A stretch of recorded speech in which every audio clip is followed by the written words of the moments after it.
Hi, welcome. So in this video, I want to show you how you can solve this error, which is the MySQL shutdown unexpectedly. And what it does is that whenever you want to start XAMPP, Apache, as well as MySQL, when you click on start for MySQL, it is not initiating the operation and it is giving us this error. So to solve that, go into your File Explorer and then go to this PC, then C drive.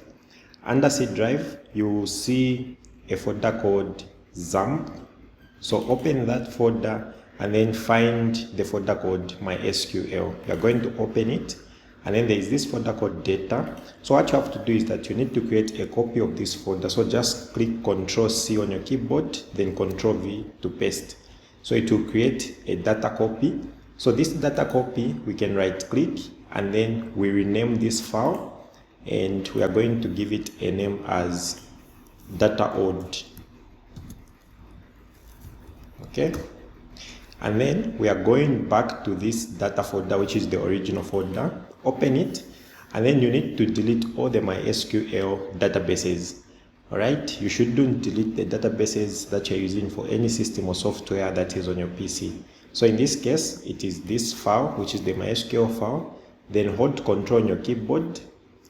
Click the PHP myadmin, as well as the test, as well as performance schema.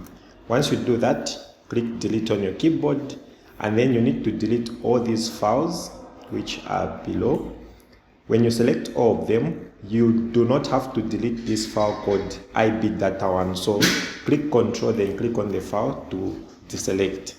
Once you do that, click on delete.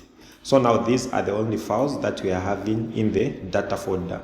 So what's next? We are going back to the backup file now, and inside the backup, you need to copy all the files which are here except for the ibdata1. So Control and select, and then you need to press Control C to copy everything, or you can just right click and then you copy the files, and then we go back and go in our data folder, and then we need to press Ctrl V to paste. So once you do that, you can close this window, and now if I try to start my SQL, and there we go, we have managed to run my SQL without any errors. And as you can see, it is now permanently showing that this port 306 is now working. Thank you.